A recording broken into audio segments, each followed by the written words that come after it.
Hello again, lovely listeners from Tony Co. This is the unique podcast that advocates refinement over retirement. And I had another little departure on the last episode, which was my Chat GPT solo episode about artificial intelligence and how I'd given it a try for writing a blog. So do check that out if you haven't already. And I'm delighted after that to be reunited with my wife, Christine, today, who's my co-host on this podcast. I don't think you've listened to my Chat GPT. I have. Oh, you have? Okay. I have, quietly and secretly. And yes, and I did. No, I have listened to it, yes. Oh, okay. Well, maybe we'll... Yes, I enjoyed it very much. Oh, thank you. Well, maybe we'll get more of a reaction in another episode from you on that, but that's not the subject, obviously, of our episode today. So we've been doing episodes specifically on our Narrowboat Experience, buying Tickety-Boo. Indeed, buying Tickety-Boo, and how we got on with owning a narrowboat, buying a narrowboat, owning a narrowboat. And in the last episode, we told you after a short period of ownership of a year, which really wasn't a year because it was a COVID year, and so that our use of the boat was very limited indeed. But we had enough of an experience to be able to judge whether it was for us. We shared with you, dear listener, our reasons for selling, but we held something back. We've been hinting all along that we had one particular experience which really, I think, I won't say tipped us over the edge, but shoved us over the edge, and made the decision to sell even easier, really. It was a very big factor. So the purpose of this episode is to tell you about that. So we wanted to keep I'm going to sort of set the stage for this, and then I'm going to let Christine tell you about the story, and we'll go back and forth between us. I'm sure there are things that I'll remember that she doesn't, and vice versa. But the backstory is that when we bought the boat, you will remember that we had a survey done. There were some things that we were able to get the seller to do. There were things that we were not able to get the seller to do. And so we knew that there were things that needed to be done, and we wanted to keep Tickety-Boo in Tickety-Boo tip-top condition. We always wanted to make sure we looked after her. She had been very well looked after in the past, and we wanted to make sure that we were also responsible owners. And so we knew that Tickety-Boo needed her hull blacked. That was the most important thing. I won't go into all the reasons about blacking, but it's something that needs to be done every 2 or 3 years on a narrowboat. That was coming up 3 years, wasn't it? I think. Yes, it was. You're quite right. Yeah. And so that was the main thing that we wanted to get done. But there was also, you may remember, an issue with the fresh water tank, because it had been advertised as stainless steel, but turned out not to be, as a result of the survey, not to be stainless steel, and that therefore means that there's treatment needed to the water tank to keep it in good, healthy condition. So that we knew had to be done. And in owning the boat and keeping her at her new marina, we had noticed that the batteries were perhaps not performing as well as they should do. And so we wanted to check out whether the batteries needed to be replaced. So that was sort of the main hit list of things that we needed doing. And so our marina was brand new marina. So it didn't have these facilities of a boatyard on site to take care of these issues. I think they're going to get that way, but at the moment they hadn't then, and I believe they still haven't now got those facilities in place. So we had to find somewhere else. We found somewhere that was in a few hours cruising. You only go at 4 miles an hour on the canal, so it wasn't very far. It wasn't very far. Not by car, but yeah. That is actually quite an excursion in narrowboat terms. And so the only time we could get her done due to COVID was December. Not an ideal time. No, but it was actually a good time because we would bring. It was the end of the season, so we had her for the summer because we got her in the August. So we had a few nice trips out during the summer, and then we decided that we would book her in, didn't we, for the yes, for the when the winter, when she was going to have to go out in the water anyway, and we were going to be yes, I leaving meant her. I meant only from the point of view of actually being on the canal to take her for the job. It wasn't. Oh, I see. We are very Yes, much yes. fair weather boaters, and this was Yes. anything but fair weather. But I'm going to let you take over the story here. I might interject at certain points, but you're the actual hero of this story, in my view, in that you were the one that when we collected Tickety-Boo that noticed, very much noticed what they had done to her. So I'm going to let you take over from here, and just before doing so, I do want to sort of preface this by saying that we are not going to name names on this podcast. We don't want to embarrass anybody. The boatyard involved, they're not here to defend themselves. This is our side of the story. They would no doubt want to give you a different side of the story. So I'm going to preface it by saying that the owner, I think, is a larger and the owner of the boatyard is a kind of larger than life kind of a figure. I'm going to call him Henry. Maybe we can agree, Chris, to call him Henry. Okay. So that we don't make the mistake of naming him here. So that said, can you tell us the story? Yeah, so I just very quickly, I think it was decided to be booked in beginning of December, I think. Yes, we took her there on the 3rd of December. Okay, and the plan was to get her back before Christmas and then have her put away for the winter. Yeah. So in fact, I remember it was December the 17th because it was our youngest daughter's birthday, so I can remember it very well. It being the date of collection. The date of collection, right. Yes. Sorry. Okay. No, so we arrived. We got a taxi over there because obviously we needed to bring the boat back to our marina. So I think at the time you were desperate to go to the loo. So you said, "Do you mind just jumping on board?" They were expecting us, and you just go and have a. While you went to the loo, and I sort of got on. Well, I got on the boat within seconds. I noticed some major damage, and I don't know what part of where you open the door, where the doors were open to go down into the galley. What's that called? Let me pause you there. So this is our boat has a cruiser stern. That's where you sit, where you stand out or sit out to steer the boat. And it's the gathering area when you're cruising. People tend to stand out on the cruiser stern, and so that's the area of the boat that you're talking. It's really the stage of the boat in a way. It's the showcase piece of the boat. So I'll let you take over.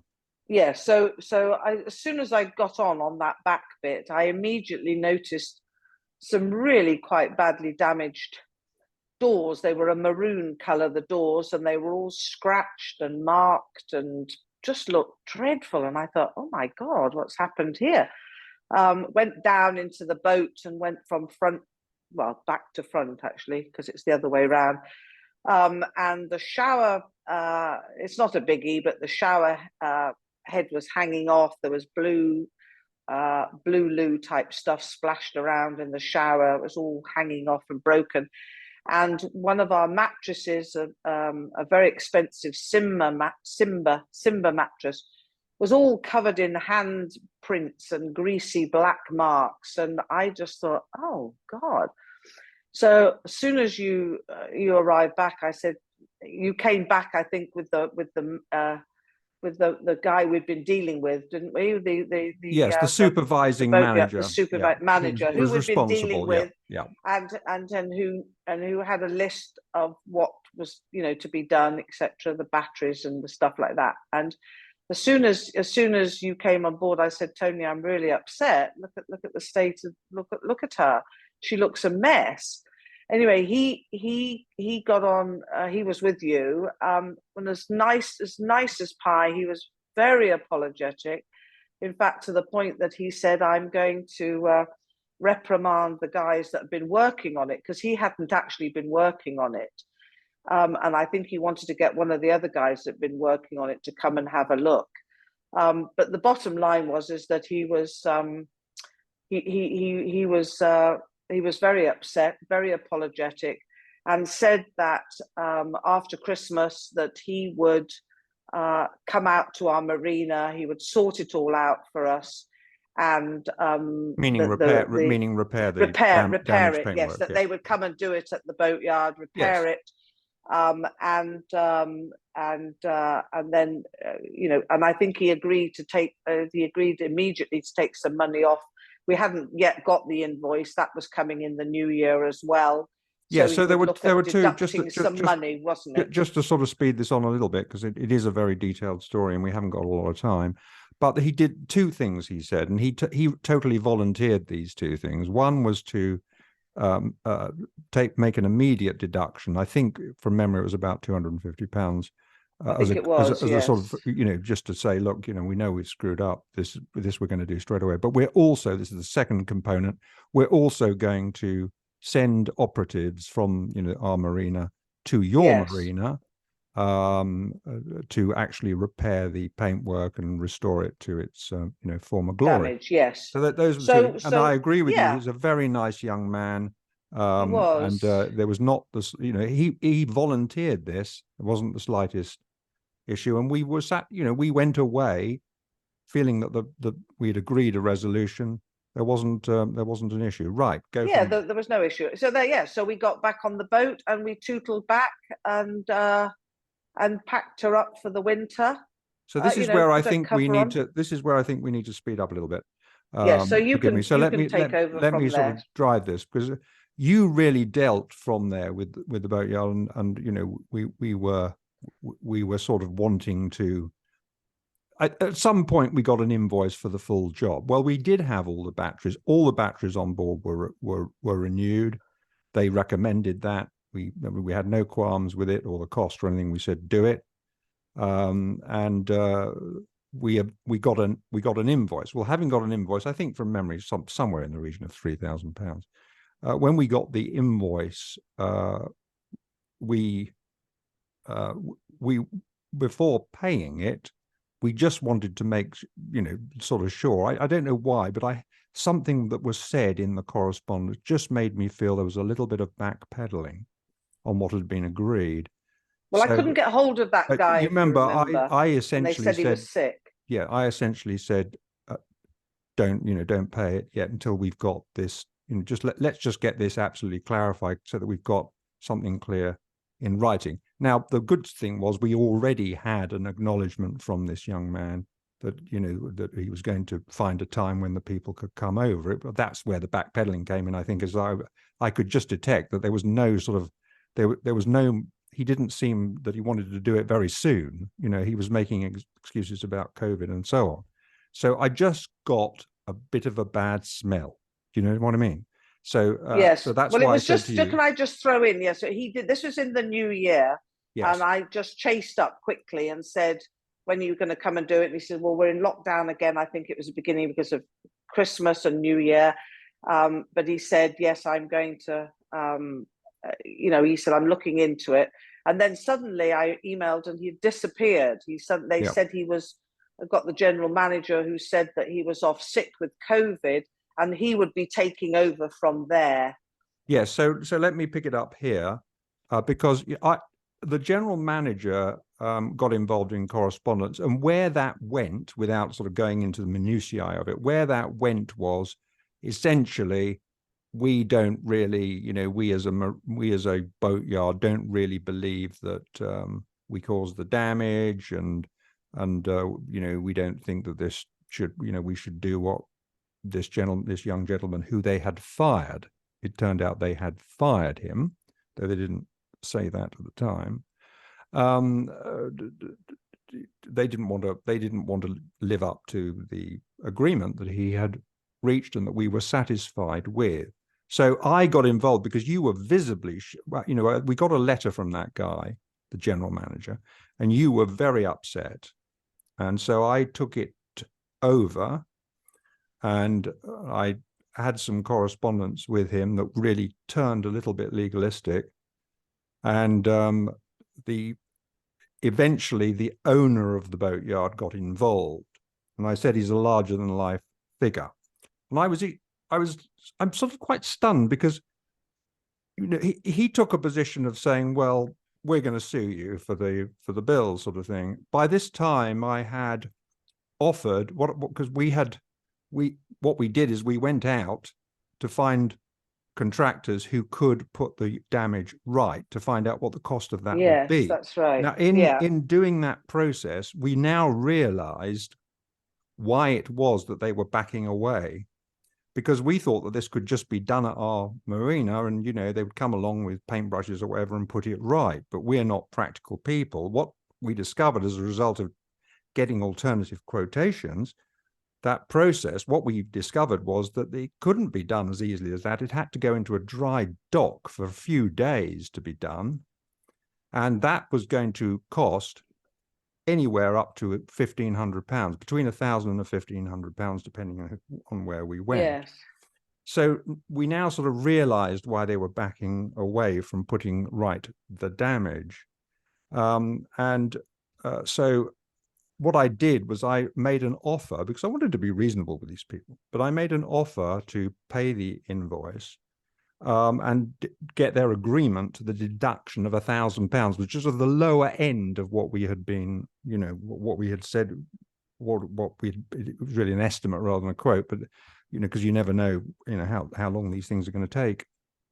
I made that low offer, and I said, look, I'll pay it, but less this amount. Well, they were having none of that. They rejected that. So what I actually did, if you remember, was actually pay it, because I wanted to do the right thing. So I deducted the amount that it would cost, £1,000 at the lower end, from their bill, and I sent them the money, thinking that, you know, any reasonable person would accept that. Well, not a bit of it. They said they were going to just they were just going to go ahead and sue us. So got this. Now, at this point, the larger-than-life owner had got involved, and he wrote a letter to us, which I've never seen anything like it. He went on and on about how, you know, his background and how the general manager was good at boaty things, but now the great professional with a great professional background in the City of London, ex-chartered surveyor, accountant, retired member of the London Stock Exchange, how he was now coming in and he was going to show his professionalism, and, you know, he's had dealings with the law before, and you know, that we were going to rue the day that we essentially went agin him. Well, what he didn't realize was that I have a great deal of experience of litigation, and, you know, he was messing essentially with the wrong person, because, you know, I wasn't about to let this go. So, cut a long story short, he went ahead, and I just think, you know, I think this guy, I've said this to you before, Christian, I think this guy is essentially a decent guy.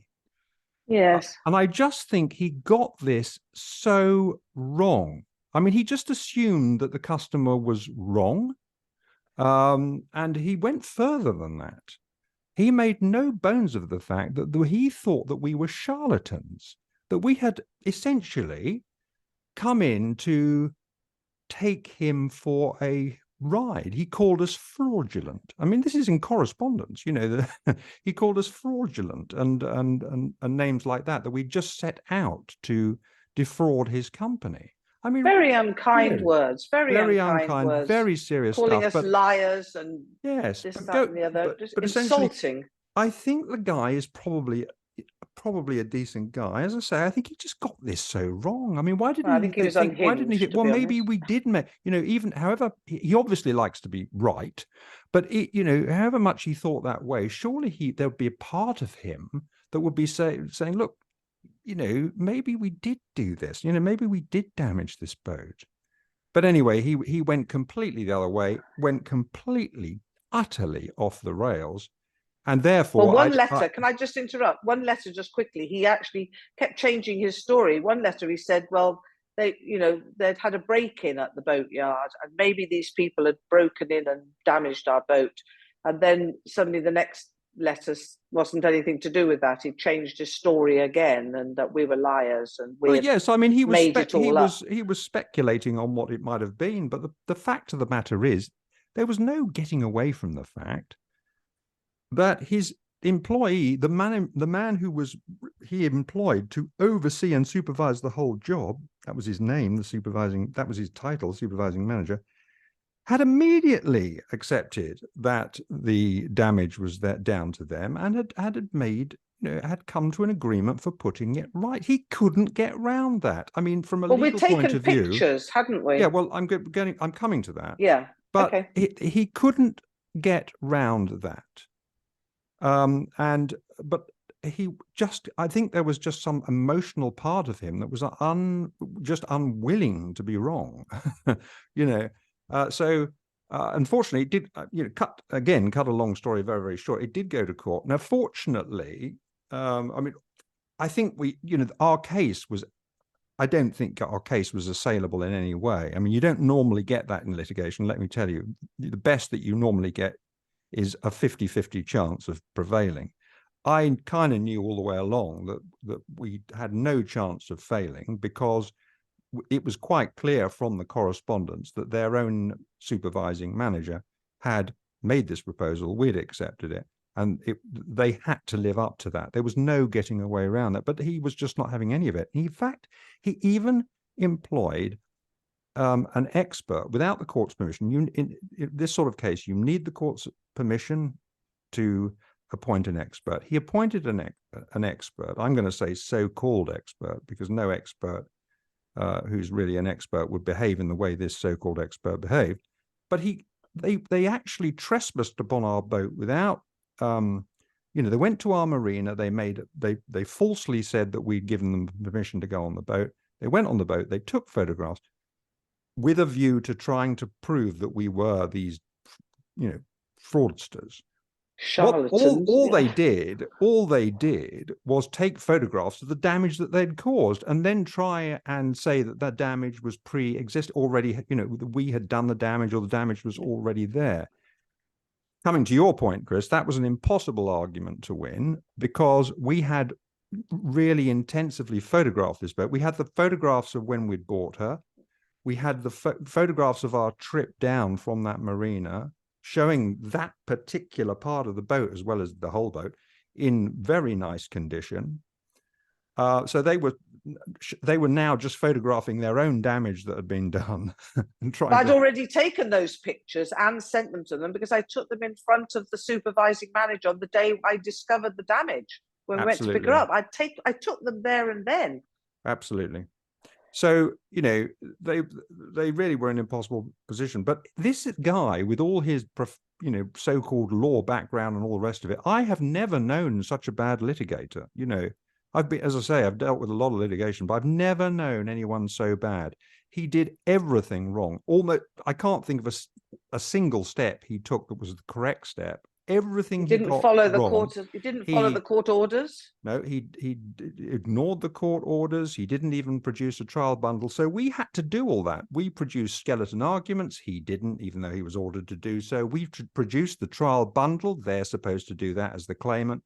None of that stuff was done.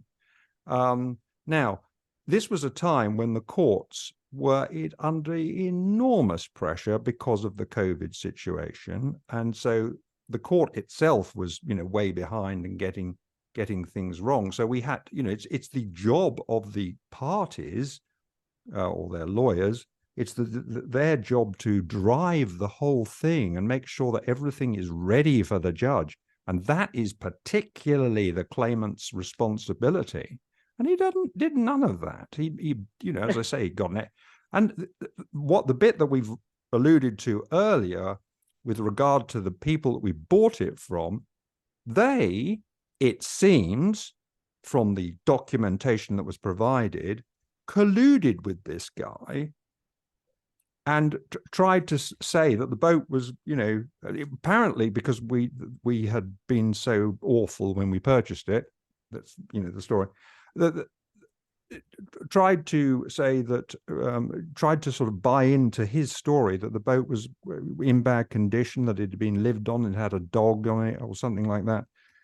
It was a liveaboard boat, which I don't think it was. We can't say one way or the other, but it didn't. We didn't even know. Any way look like a. And the story that the people that we met when we picked it up, who were friends of the people, that didn't fit with that. I mean, and then this so-called expert, can you believe it? He doesn't even inspect the boat. He doesn't talk to us at all. So he should be struck off. He doesn't talk to us at all, and he just relies on the photographs of the damage that they took when they trespassed on our boat, damage that they had caused, and wrote a report essentially, saying that the agreeing with the claimant Henry's position. I thought the best. Can I just? I thought the best thing about that when he did that though is he actually wrote us a letter and proudly pronounced in this letter. This is Henry. That he had. This is Henry, that he had gone on board without our permission. He admitted it. Yes. And said that he had no qualms about doing so because we were such bad people that he was entitled to do that and he didn't care. Yeah. Well, So nice. the end of this story, dear listener, I mean, it's a very long story. There's a bundle of documents, which is enormous, unfortunately. But, we just had to, as a matter of principle, we had to follow it through. The end of this story is, of course, his case collapsed, and we had judgment in our favor, a judgment which I've actually, not experienced anything like this before, but the judge went out of her way to make sure, to leave in no uncertain terms how she felt about Henry's position. And also, this is very unusual, by the way, we got a costs order against him. It's very unusual in this sort of claim because on the basis, and I warned him of this, I warned Henry of this right at the beginning, that I will be seeking an unreasonable costs order against you. And of course, he ignored all that. And, I was quite actually surprised that we got it because it's so unusual. To get that, but we did get that, and he didn't pay it. And then he didn't pay that, so we actually had to get a third-party debt order to get his bank to pay us directly, which was another. As you can understand that this was a great deal of work. The amount of money involved really didn't justify what we had to do, but it had to, it really had to be done. I couldn't let this go really because the guy had been so overbearing and so unreasonable and so unpleasant so that was just meant that I had to do the work that was involved, and it was considerable work. So anything else to add to that in our closing couple of minutes? I don't think so, other than I've never felt so sick and ill. I know you were very frightened because we did have to I was very attend frightened. Court. Yeah, we did have the first time he didn't even show up, and hadn't done what he said he was going to do, even though we'd checked with him. You even offered to help him get it set up. He wasn't having any of it. The second time, that was our order to get. We were applying to get the third party debt because he owed it. He tried to muscle in on our hearing, if you remember. I was sat there so nervous. We had another judge, but because of what the first judge had written, the judge said, well, why, this is Mr. and Mrs. Coe's hearing, not yours, sir. And he he didn't realize his microphone was on at one point, and he said, "No, your enemy." Well, he was. to his, I'm going to cut you short because, Chris, I'm sorry. I'm going to cut you short because we're running out of time. But he was, the whole way he conducted the case was a mess from start to finish. He was very unpleasant, and made assertions that were really slanderous, defamatory. But one has to draw the line somewhere. But anyway, what I wanted that obviously this left a very nasty taste in our mouths, and I think you'll understand, dear listener, what that this was the straw that broke the camel's back as far as our decision to sell. So what started out as a perceived refinement to our lives, the acquisition of Tickety-Boo, turned out to be the opposite. The actual refinement was getting her sold, because we now didn't have to contend with all this canal life. We still love the canals, we still love to walk them, but we don't need to own a boat to enjoy them. So there's a lot more obviously detail to this story, as you will have picked up, and we don't want to labor it beyond the interest level, but there has been, it has to be said, a lot of interest in this particular topic from our listening audience, and if there is sufficient demand, we might even hold a Facebook Live session to answer listener questions and perhaps to go into more detail, assisted with a bottle of wine in front of us, no doubt. If you want us to do that, then let us know in the comments or by reaching out to us via the Facebook page or any other of the methods that are open to you. We want this podcast to be driven by listener demands. We have loads of topics that we want to talk about. And we've touched on those before, our veganism, our second home that we had in Southwest Florida is a big topic for us.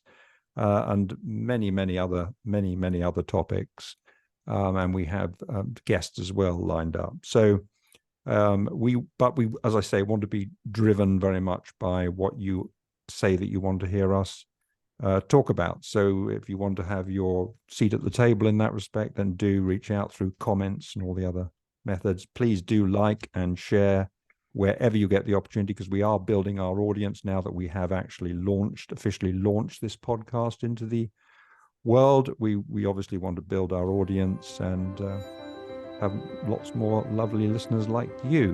So that's it for this episode. We look forward to having your company next time. But for now, it's goodbye from me. And it's goodbye from me. Bye, everybody. Bye.